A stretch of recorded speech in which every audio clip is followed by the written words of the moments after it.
Hello students and welcome back to Roshan Engineering. का previous video हमने बात करी थी कि matrix representation of linear transformation क्या होता है और इसके बेसिस पर हमारे पास जितने ही बेसिस होते हैं उनको हमने बहुत अच्छे से डिटेल में कवर करा था। आज के वीडियो में इस टॉपिक के बेसिस पर कुछ एग्जांपल्स को सॉल्व करने वाले हैं जिससे भी क्वेश्चंस आपको आपके एग्जाम्स में आते हैं। चलिए स्टार्ट करते हैं, कुछ एग्जांपल्स को देखते हैं। तो first example is question number 1, show that transformation t of x comma y equals to 3x minus y comma 4y is linear। ठीक है, सबसे पहले हमारे पास में क्वेश्चन है कि हमारे पास में एक ट्रांसफॉर्मेशन दे रखा है। इस ट्रांसफॉर्मेशन को हमें बोला है कि इसको हमको प्रूव करना है कि क्या ये लीनियर ट्रांसफॉर्मेशन है। तो लीनियर ट्रांसफॉर्मेशन को प्रूव करने के लिए हमें क्या करना होता है, मैंने आपको प्रीवियस वीडियो में बताया था कि अगर हमारे पास में सबका कोई ट्रांसफॉर्मेशन है और हमें प्रूव करना है कि अगर ये लीनियर है तो वो क्या होता है, हमें उसके लिए दो प्रॉपर्टीज को सेटिस्फाइड करना होता है। कौन सी प्रॉपर्टीज होती है, वो होती है एक एडिटिविटी और एक होती है होमोजेनिटी। अगर हमारे पास में ये दोनों प्रॉपर्टी सेटिस्फाइड हो रही होती है तो हम बोलते हैं कि जो हमारा ट्रांसफॉर्मेशन है वो क्या है, लीनियर ट्रांसफॉर्मेशन है। ठीक है, सबसे पहले हम एडिटिविटी प्रॉपर्टी को शो करते हैं यहाँ पर। पहले तो देखो एडिटिविटी, ठीक है, उसमें क्या आता है T of u plus v equals to T of u plus T of v। ठीक है, ये हमारे पास में एडिटिविटी प्रॉपर्टी थी। सेकंड थी होमोजेनिटी, उसको हम पहले बाद में सॉल्व करेंगे। पहले हम चेक करते हैं कि एडिटिविटी यहाँ पर सेटिस्फाइड हो रही है या नहीं हो रही है। तो इसके लिए हमें क्या करना होगा, u और v दो को हमें कंसीडर करना होगा। ठीक है, तो हम एक काम करते हैं, लेट u इक्वल्स टू, इसको हम x1 और x2 ले लेते हैं और v को हम, एक मिनट, यहाँ पर हम y1 लेना होगा, ये y की प्लेस होती है, इसको हम x1 और y1 ले लेते हैं और इसको हम x2 और y2 ले लेते हैं। ठीक है, क्लियर। इसको हम सॉल्व करके देखते हैं। सबसे पहले हम फाइंड करेंगे t of u plus v। u plus v, इसको फाइंड करने के लिए हम क्या करेंगे, ये रहा हमारे पास में u और ये रहा हमारे पास में v, इनको हम ऐड कर देंगे। तो वो कैसे करेंगे, इसको यहाँ से काम करो, पहले हम t को हटा लेते हैं। u हमारे पास में क्या है, x1 y1 है प्लस x2 y2। ठीक है ना, अब यहाँ पर हम इसको ऐड करेंगे तो मैंने आपको बताया था x और x वाली टर्म्स को ऐड करते हैं, y और y वाली टर्म्स को ऐड करते हैं। तो ये हो जाएगा x1 plus x2 and y1 plus y2।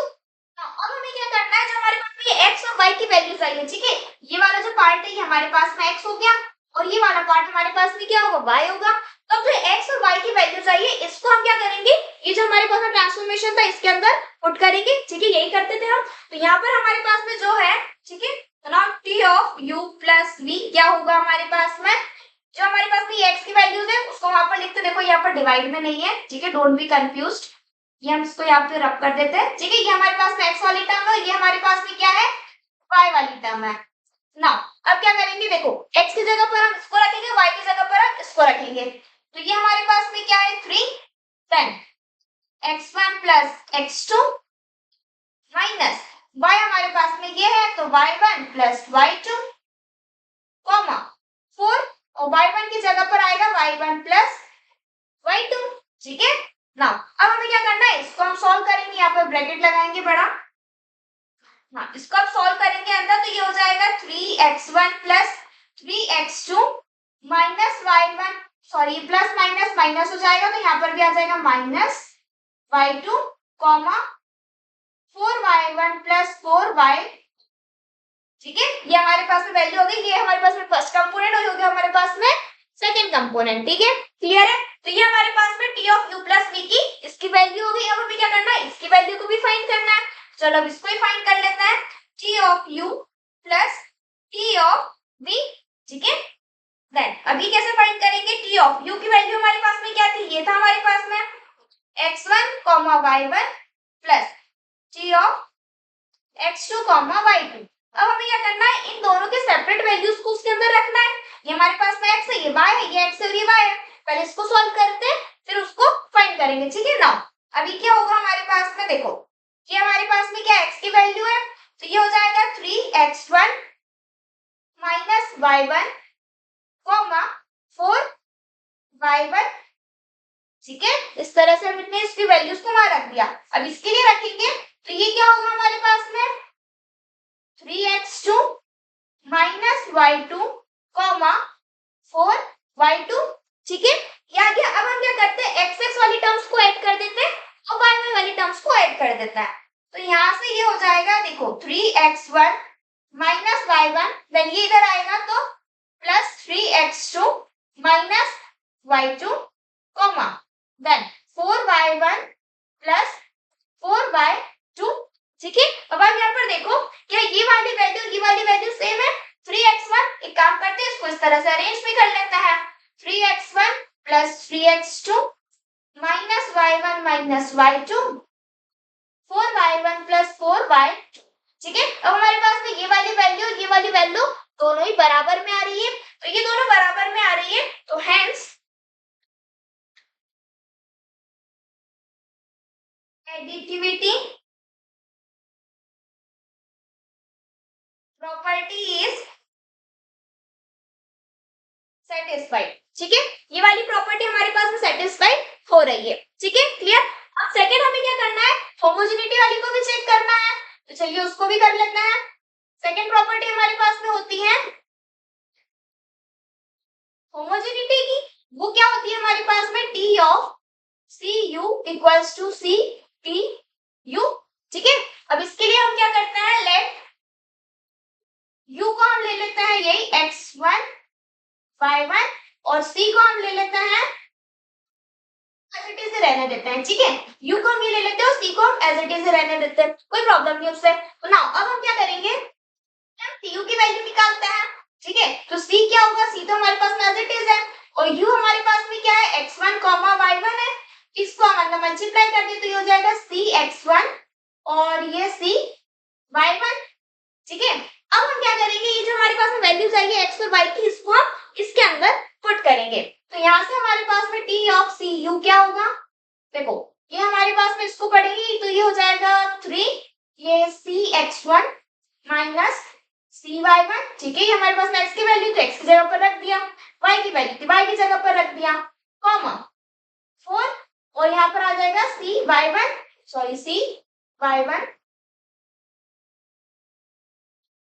ठीक है, क्लियर।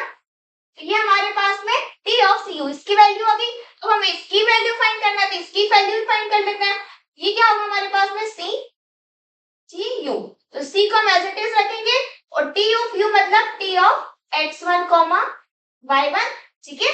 तो अब हम क्या करेंगे, c को एज इट इज रखो और ये जो हमारे पास में x और y की वैल्यूज है उसको हमें इसमें रखना है, तो ये हो जाएगा 3x1 माइनस y1 4y1, ठीक है।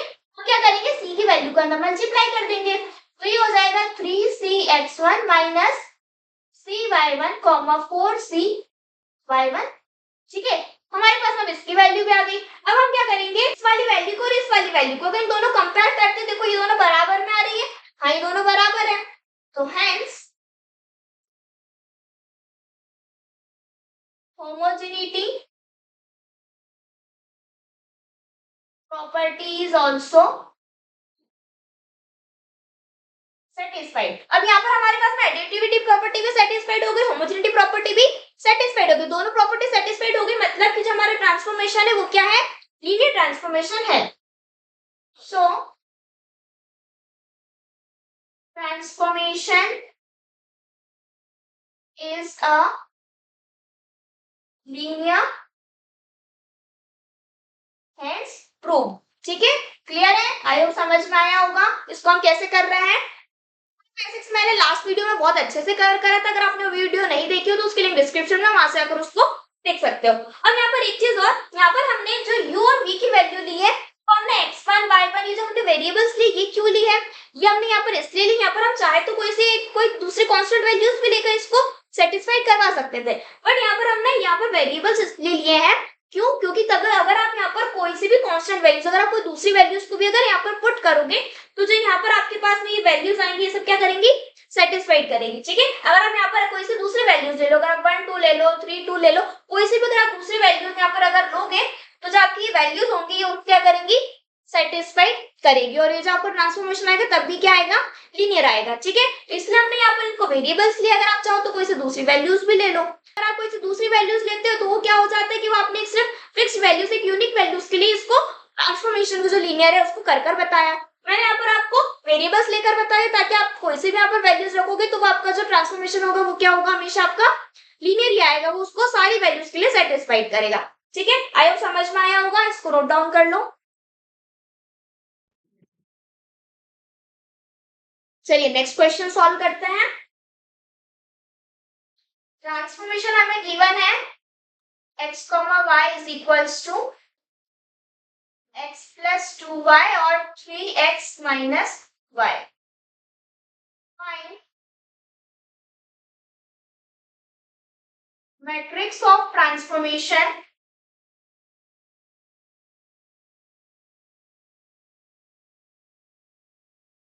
with respect to standard basis। ठीक है, अब यहाँ पर देखो हमें ये ट्रांसफॉर्मेशन दे रखा है, हमें क्या करना है, इस ट्रांसफॉर्मेशन का क्या करना है, मैट्रिक्स बनाना है। और किसके बेसिस पे बनाना है, स्टैंडर्ड बेसिस के पर बनाना है। अब स्टैंडर्ड बेसिस क्या होता है ये भी मैंने पूरे बेसिक्स में कवर करा था अच्छे से। अब यहाँ पर देखो मैंने आपको बताया था कि अगर आपको क्वेश्चन में गिवन हो कि स्टैंडर्ड बेसिस से आपको सॉल्व करना है तो आप स्टैंडर्ड बेसिस से सॉल्व करो। अगर सपोज यहाँ पर आप अगर आपको ये गिवन नहीं होता, ठीक है, सिर्फ इतना दे रखा होता फाइंड मैट्रिक्स ऑफ ट्रांसफॉर्मेशन, तब भी आप क्या करते हैं, स्टैंडर्ड बेसिस से इसको सॉल्व करते हैं। ठीक है, बाय डिफॉल्ट जो हम सॉल्व करते हैं वो स्टैंडर्ड बेसिस से ही सॉल्व करते हैं अनटिल अनलेस वहां पर आपको अनस्टैंडर्ड बेसिस के लिए कुछ वैल्यूज गिवन नहीं। ठीक है, तो ना सबसे पहले हम क्या करते हैं, जो हमारा ट्रांसफॉर्मेशन है उसको लिख लेते हैं।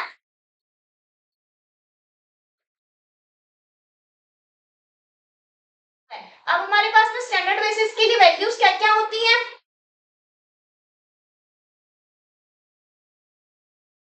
स्टैंडर्ड बेसिस इन 2D। ठीक है, ये 2D में ही है ना, क्योंकि देखो यहाँ पर हमारे पास में दो कंपोनेंट्स है, यहाँ पर जो हमारे पास में इनपुट वेक्टर में भी दो है और आउटपुट वेक्टर में भी दो ही कंपोनेंट्स है, इसलिए क्या होगा हमारे पास में 2D में होगा। 2D में होगा तो वहां पर हमारे पास में क्या होता है, स्टैंडर्ड बेसिस 1 0 और 0 1। ठीक है, यही होता है ना। अब हमें क्या करना है, टी ऑफ 1 0 को फाइंड करेंगे। अब टी ऑफ 1 0 को फाइंड करेंगे मतलब इनकी वैल्यूज x और y की वैल्यूज को हम यहाँ रखेंगे, तो ये हो जाएगा हमारे पास में 1 प्लस y की वैल्यू यहाँ रखेंगे तो ये हो जाएगा 0, x की वैल्यू यहाँ रखेंगे तो हो जाएगा 3 और ये क्या हो जाएगा हमारे पास में 0। तो यहाँ से हमारे पास में क्या आ रहा है 1 3। नेक्स्ट अब ये अगर हम इसको फाइंड करेंगे ये वाली को 0 1, तो 0 की वैल्यूज को हम इसमें रखेंगे। ठीक है, तो ये हो जाएगा हमारे पास में 0, y की वैल्यू यहाँ रखेंगे तो ये होगा 2, देन अब 0 की वैल्यू यहाँ रखेंगे तो ये हो जाएगा 0 माइनस y की रखेंगे तो 1, तो यहाँ से आ रहा है हमारे पास में 2 माइनस का 1। ठीक है, तो अब हमने क्या करा, ये वाले ट्रांसफॉर्मेशन के लिए इसको भी सॉल्व कर लिया और इसको भी सॉल्व कर लिया। अब मैंने आपको बताया था कि जो भी आपके पास में ये वैल्यूज आती है क्या होते हैं, आपके मैट्रिक्स के कॉलम्स होते हैं, तो ये हमारे पास में कॉलम 1 हो जाएगा और ये हमारे पास में कॉलम 2 हो जाएगा। तो हमारे पास में मैट्रिक्स क्या होगा, इसको हम कॉलम में लिखेंगे तो ये 1 3 और इसको लिखेंगे तो ये 2 और माइनस का 1। ठीक है, इस तरह से हम इसको लिखते हैं। आई होप क्लियर हुआ होगा, समझ में आया, इसको नोट डाउन कर लो, फिर नेक्स्ट क्वेश्चन करते हैं।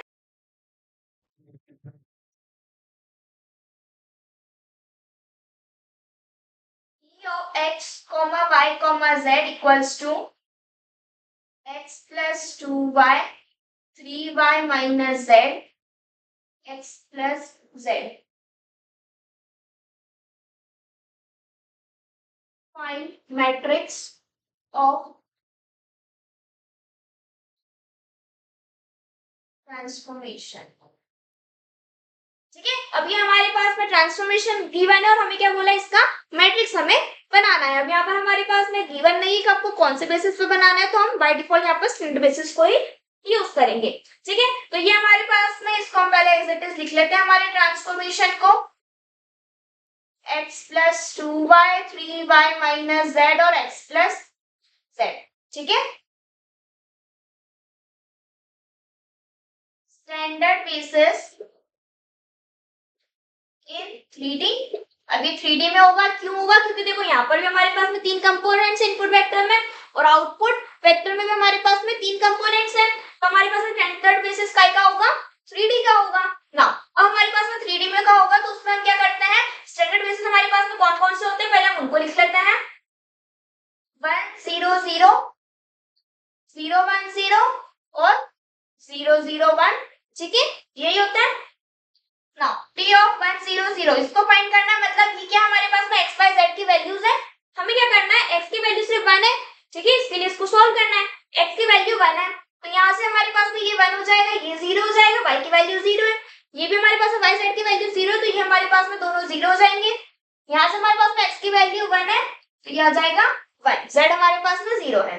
देन टी ऑफ 0 1 0 इसको हमें फाइंड करना है, तो हमें क्या करना है, सिर्फ y की वैल्यू 1 है, y की वैल्यू 1 है, तो यहाँ से हमारे पास में क्या रहा है 2, देन यहाँ से हमारे पास में क्या रहा है 3, और वो हमारे पास में 0 हो जाएगा। देन 0 0 1 सिर्फ z की वैल्यू 1 है तो ये 0 हो जाएगा, यहाँ से आ रहा है माइनस का 1, वहां से आ रहा है प्लस का 1, ठीक है, ये हमारे पास में इनकी वैल्यूज आ गई, इनकी वैल्यूज आ गई, मतलब कि ये हमारे पास में क्या हो गए, तीनों हमारे जो मैट्रिक्स है उसके लिए कॉलम्स में हो गए। तो यहाँ से हमारे पास में हमारा मैट्रिक्स क्या बन जाएगा, 1 0 1 2 3 0 0 -1 और 1, ठीक है, जो भी हमारे पास वैल्यूज आई उनको हमने क्या कर दिया, कॉलम्स के फॉर्म में लिख दिया, तो ये हमारे पास मैट्रिक्स बनकर मिल गया। ठीक है, क्लियर है, इसको भी नोट डाउन कर लो। चलिए नेक्स्ट एग्जांपल को सॉल्व करते हैं। Transformation t of xy is equals to 3x plus y x plus 2y. Find matrix of transformation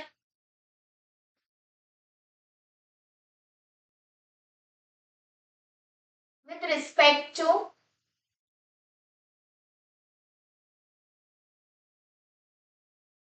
non-standard basis 1 2 and 1 0। ठीक है, नाउ नेक्स्ट हमें क्या, ये ट्रांसफॉर्मेशन दे रखा है, हमें क्या बोला है, इसका मैट्रिक्स बनाना है ट्रांसफॉर्मेशन का with respect to non standard basis. Non standard basis के लिए हमारे पास में ये वैल्यूज दे रखी है। ठीक है, अब हमें क्या करना है, देखो स्टैंडर्ड बेसिस में हम क्या करते थे 1 0 0 1, इसको हम लेकर सॉल्व कर लेते थे। अब यहाँ पर दे रखी है तो हम इसके लिए इसको सॉल्व कर लेते हैं। कैसे करेंगे, सबसे पहले तो हम टी ऑफ 1 2 को निकालेंगे, मतलब कि जो हमारे पास ये एक्स और वाई की वैल्यूज उसको हम यहाँ पर रखेंगे और इसकी वैल्यू को फाइंड करेंगे। तो 1 को यहाँ रखेंगे तो ये हो जाएगा हमारे पास में 3, 5 को यहाँ रखेंगे तो ये हो जाएगा 2, देन 1 को यहाँ रखेंगे तो 1, 2 यहाँ जाएगा तो ये हो जाएगा 4। ठीक है, तो ये हमारे पास में क्या आ रहा है 5, 5। देन इन्हें सॉल्व करते हैं 1 और 0 के लिए, तो 1 को यहाँ रखेंगे तो ये हो जाएगा हमारे पास में 3 + 0, और ये 1 होगा तो ये 1 + 0, इससे ही हमारे पास में क्या आ रहा है 3, 1। ठीक है, अब इन दोनों की वैल्यूज अगर स्टैंडर्ड बेसिस के लिए हम क्या करते थे, ये हमारे पास में कॉलम्स हो जाते थे, हम डायरेक्टली मैट्रिक्स बना देते थे। बट नॉन स्टैंडर्ड बेसिस में हम क्या करते हैं, इसको हम दूसरी तरह से सॉल्व करते हैं। वो कैसे करते हैं, सपोज पहले इसके लिए सॉल्व करेंगे, देन हम इसके लिए सॉल्व करेंगे। 5, 5 इज इक्वल्स टू 8, देन ये वाली वैल्यू लेंगे 1, 2 प्लस b के साथ हम मल्टीप्लाई करेंगे 1, 0। ठीक है, अब यहाँ पर हम क्या कर रहे हैं, मैंने इसको बहुत अच्छे से बेसिक्स में कवर करा है, अगर आपने वो वीडियो देखी होगी तो आपको बहुत अच्छे से समझ में आ रहा होगा। नेक्स्ट, अब इसके बाद हम क्या करते हैं, इसको हम अंदर मल्टीप्लाई करेंगे तो ये हो जाएगा हमारे पास में a 2 है, देन ये हो जाएगा हमारे पास में 1b और 0b। ठीक है, तो अब ये हमारे पास में इसको हम क्या करेंगे, अब x x वाली वैल्यूज को y y वाली वैल्यूज को ऐड कर लेंगे, तो ये हमारे जाएगा हमारे पास में a + b, और ये हो जाएगा 2 है, 0 भी है मतलब 0 रहेगा वो, तो यहाँ से सिर्फ 2 आएगा। नेक्स्ट, अब हमें क्या करना है, इन दो वैल्यूज को अब हम कंपेयर करेंगे। अब इनको हम कंपेयर करेंगे तो यहाँ से हमारे पास में a + b क्या मिलेगा 5, और 2a की वैल्यू क्या हो रही है 5। ठीक है, अब यहाँ से अगर हम a की वैल्यू निकालेंगे तो हमें क्या मिल रही है 5/2। ठीक है, 5/2 मिल रही है। अब इसकी वैल्यूज को हम इसमें रखेंगे तो ये हो जाएगा 5/2 + b = 5, ये इधर साइड में जाएगा तो b = 5 5, देन -5/2, तो हम एलसीएम लेंगे तो ये हो जाएगा 2, और ये हो जाएगा 10 - 5 दैट इज 5/2। ठीक है, तो यहाँ पर हमारे पास में b की वैल्यू भी कितनी आ रही है 5/2 ही आ रही है। ठीक है, क्लियर है, आप इसको यहाँ पर सॉल्व भी करोगे तो यहाँ पर आपके पास 5 ही आ रहा है, 5/2 5/2 करेंगे तो हो जाएगा 10/2, उनको कैंसिल करेंगे तो हमारे पास आंसर कितना आएगा 5 आएगा। ठीक है, तो हमारे पास में ए और बी की वैल्यूज आ गई। अब हमारे पास क्या होता है जब ए और बी की वैल्यूज आ गई तो हम कॉलम बनाते हैं। तो हमारे पास में कॉलम 1 क्या होगा 5/2 और 5/2। ये हमारे पास में कॉलम 1 हो गया हमारे मैट्रिक्स का। अब वैसे ही हम कॉलम 2 को भी फाइंड कर लेंगे, उसको हम फाइंड करेंगे ये वाली से। ठीक है ना, क्या करेंगे हम सपोज ठीक है हमारे पास में 3,1 है। 3,1 के लिए भी हम इसी को रखेंगे। ये होगा हमारे पास में a of 1,2 plus b of 1,0। ठीक है 3,1। अब इसको हम जब सॉल्व करेंगे तो हमारे पास में ये मिलेगा। ठीक है, इसको हमने यहाँ पर सॉल्व भी करा तो ये हो जाएगा हमारे पास में a प्लस बी 2 है। देन इनको अब हम कंपेयर करेंगे तो a plus B equals to 3 होगा और 2a की वैल्यू 1 होगी। ठीक है, तो यहाँ से हमारे पास में a की वैल्यू कितनी आ रही है 1/2। 1/2 को अगर हम यहाँ पर रखेंगे तो ये 1/2 plus b equals to 3। Then b is equals to 3 minus 1/2, b equals to 6 minus 1/2 that is 5/2। ठीक है, तो हमारे पास में b की वैल्यू कितनी आ रही है 5/2। तो हमारे पास में कॉलम 2 क्या बन रहा है 1/2 और 5/2। तो ये हमारे पास हमारे मैट्रिक्स का सेकंड कॉलम बन गया। मैट्रिक्स तो बना सकते हैं, मैट्रिक्स के लिए बनाएंगे तो पहले हमारे पास में जो कॉलम 1 था उसको हम लिखेंगे क्या था 5/2 और ये 5/2 और जो हमारे पास सेकंड कॉलम आया 1/2 और 5/2। ये हमारे पास में इसका मैट्रिक्स बन गया। ठीक है, तो क्लियर हुआ होगा, उसको नोट डाउन कर लो। फिर नेक्स्ट क्वेश्चन देखते हैं। लास्ट एक एग्जांपल को और सॉल्व कर लेते हैं हम। Transformation x, y, z equals to x plus y, y plus z, z plus x. Find matrix of transformation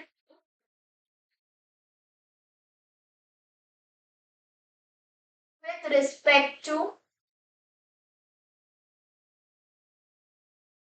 non-standard basis 1, 0, 1, 0, 1, 1 and 1, 1, 0। ये ट्रांसफॉर्मेशन दे रखा है। ये ट्रांसफॉर्मेशन देखो ये 3D में है, यहाँ पर भी 3 कंपोनेंट्स है, यहाँ पर भी 3 कंपोनेंट्स है। ये होगा हमारे पास में 3D में। हमें ये करना है मैट्रिक्स बनाना ये वाले ट्रांसफॉर्मेशन का with respect to non standard basis. Non standard basis मतलब हमारे पास में यहाँ पे स्टैंडर्ड बेसिस को यूज नहीं करना है। ये रहे हमारे पास नॉन स्टैंडर्ड वैल्यूज की वैल्यूज को दे रखा है। अब हम क्या करेंगे देखो पहले तो जो हमारे पास में ये है इनके लिए हम वैल्यूज को फाइंड कर लेते हैं। तो t ऑफ 1, 0, 1 इसको फाइंड करेंगे मतलब y की वैल्यू क्या है 0 है, बाकी x और z की वैल्यूज हमारे पास में 1, 1 है। तो y की वैल्यू 0 है तो यहाँ से हमारे पास में ये क्या बनेगा सिर्फ 1। ये हमारे पास में 0 है तो यहाँ से मिलेगा 1। ये हमारे पास में दोनों क्या है 1 और 1 है तो ये हो जाएगा 2।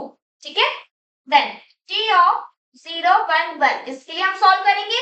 तो x की वैल्यू हमारे पास में 0, ये 0 है तो यहाँ से मिलेगा 1, यहाँ से मिलेगा हमें 2 और ये हमारे पास में x की वैल्यू 0 तो यहाँ से ही मिलेगा सिर्फ 1। Then t of 1, 1 and 0।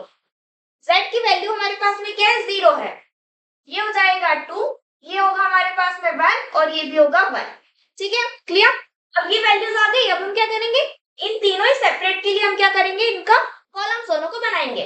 चलिए अब तीनों के लिए हम कॉलम दोनों को बनाते हैं। क्या होगा हमारे पास में देखो 1, 1, 2 को हम रखेंगे a और इसकी वैल्यू रखेंगे 1, 0, 1 plus b 0, 1, 1 plus c 1, 1 and 0। ठीक है क्लियर। इस तरह से हमने वहां पर भी करा था, यहाँ पर भी हम इसी तरह से करेंगे। नाउ 1, 1, 2 अब क्या करेंगे इनको अब इसको मतलब मल्टीप्लाई करेंगे तो ये हो जाएगा a, ये 0 और ये a देन प्लस ये हो जाएगा हमारे पास में 0 b b प्लस c और 0। ठीक है, अब हमें क्या करना है इन तीनों को हमें ऐड करना है। तो 1, 1, 2 इसकी वैल्यू हमें क्या मिलेगी देखो इन तीनों को हम ऐड करेंगे तो यहाँ पर a है, यहाँ पर हमारे पास में 0, यहाँ पर हमारे पास में c है। सिर्फ x वाली वैल्यूज को ऐड करेंगे तो यहाँ से हमें मिल रहा है a प्लस c। ठीक है, a प्लस सी हमें मिल रहा है। देन अब ये वाली वैल्यू स्क्वायर करेंगे तो ये 0 है तो सिर्फ मिल रहा है हमें b प्लस सी। देन ये वैल्यू स्क्वायर करेंगे, यहाँ पर 0 है तो सिर्फ a प्लस b मिल रहा है। ठीक है, अभी वैल्यूज आ गई, अब हम क्या करेंगे, इनको कंपेयर करेंगे। तो जब हम इनको कंपेयर करेंगे तो ये हमारे पास में क्या होगा, a plus C is equals to 1, b plus C की वैल्यू होगी 1 और a प्लस b की वैल्यू होगी हमारे पास में 2। Equation number 1, 2 and 3। Now from equation 3 हमारे पास में क्या मिलेगी, b की वैल्यू अगर हम फाइंड करेंगे तो ये 2 माइनस a हो जाएगी। ठीक है, अब इस वैल्यूज को हम एक काम करते हैं, इक्वेशन नंबर 2 में रखेंगे तो फ्रॉम 2 ये हो जाएगा हमारे पास में 2 minus a plus c equals to 1 और ये हो जाएगा, ये इधर जाएगा तो 1 माइनस का 2 हो जाएगा, 1 माइनस 2 हो जाएगा माइनस का 1 और ये उधर जाएगा तो प्लस a और माइनस का 1। ठीक है, ये 2 उधर साइड जाएगा तो माइनस का 1 हो जाएगा और a हो जाएगा तो प्लस का a हो जाएगा। तो c की वैल्यू कितनी आ रही है, a माइनस 1 आ रही है, इसको हम ब्रैकेट में नहीं लिखते, जो वैल्यूज आएगी उसको रखेंगे। ठीक है, यहाँ से आके हमारे पास में देखो b भी है वो a पे डिपेंड कर रहा है, c भी है जो a पे डिपेंड कर रहा है। अब क्या करना है, c की वैल्यू को हम यहाँ पर a वाली फर्स्ट वाली इक्वेशन में पुट करते हैं। तो नाउ फ्रॉम इक्वेशन नंबर 1 यहाँ पर हम a को रखेंगे, देन प्लस a माइनस का 1 इक्वल्स टू 1, तो ये हमारे पास में हो जाएगा 2a इक्वल्स टू 1, उधर जाएगा तो ये हो जाएगा 2, तो a की वैल्यू कितनी आ रही है, 1 आ रही है। देन a की वैल्यू अगर 1 आ रही है तो हमारे पास में b की वैल्यू कितनी आएगी, ये हो जाएगा 2 माइनस 1, 2 माइनस 1, b की वैल्यू भी 1 आ रही है और c की वैल्यू कितनी हो जाएगी, 1 माइनस 1 दैट इज 0। तो हमारे पास में c की वैल्यू कितनी आ रही है, 0 आ रही है। ठीक है, तो हमने a b c तीनों की वैल्यूज को फाइंड कर लिया। तब हम कॉलम बना सकते हैं, तो यहाँ पर हमारे पास में कॉलम नंबर 1 कितना बनेगा, 1 1 और 0। ठीक है, ये हमारे पास में कॉलम 1 बन गया। अब सिमिलरली हमें क्या करना है, हमारे कॉलम 2 को भी फाइंड करना है इसके लिए और कॉलम 3 को भी हम फाइंड करना है इसके लिए। तो चलिए अब वो भी करते हैं।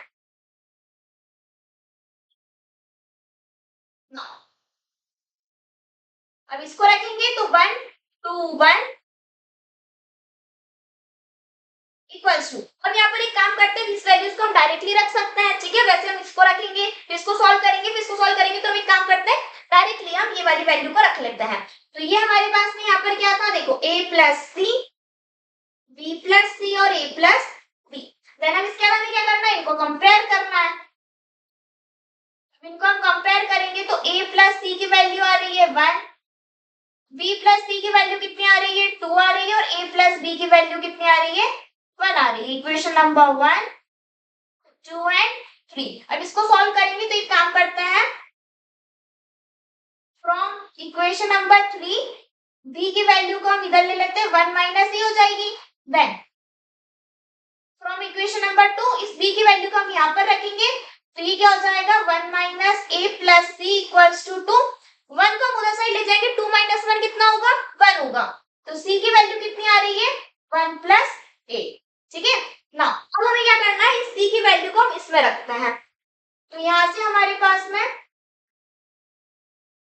From equation 1 a plus 1 plus A equals to 1, 2a plus ये उधर साइड जाएगा, 1 को हम उधर साइड ले जाते हैं तो ये 1 माइनस 1 हो जाएगा 0।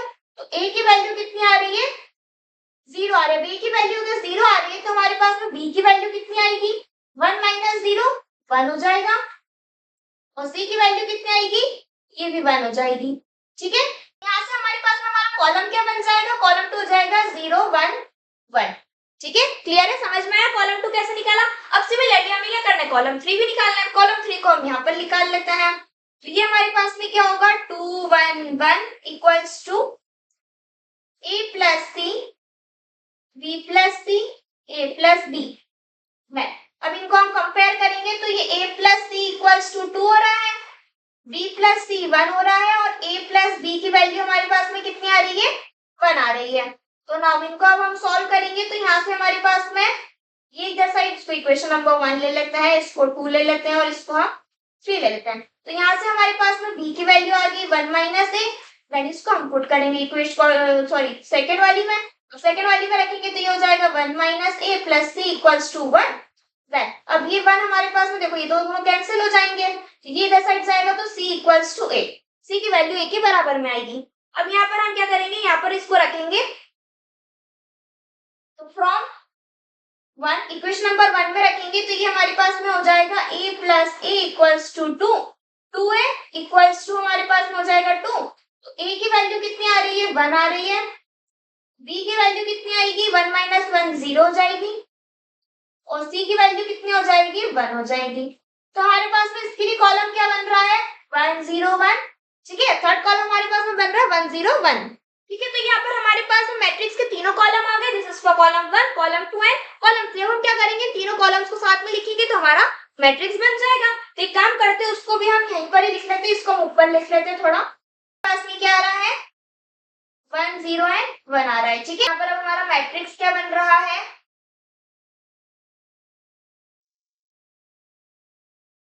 कॉलम 1 हमारे पास में क्या है, 1 1 0, दिस इज 1 1 एंड 0। कॉलम 2 है हमारे पास में 0 1 1, और कॉलम 3 है 1 0 1। तो ये हमें हमारा मैट्रिक्स मिल गया फॉर दिस ट्रांसफॉर्मेशन, ठीक है। आई होप क्लियर हुआ होगा, समझ में आया होगा, उसको नोट डाउन कर लो। नाउ तो आज की वीडियो में हमने matrix representation of linear transformation के बेसिस पर कुछ एग्जांपल्स को सॉल्व किया है। आई होप आपको वीडियो समझ में आया होगा। आपको वीडियो कैसा लगा कमेंट करके जरूर बताएं। अगर वीडियो पसंद आए तो वीडियो को लाइक करें और चैनल को सब्सक्राइब करना ना भूलें। मिलते हैं नेक्स्ट वीडियो में, तब तक के लिए keep learning and keep growing. Thank you for watching.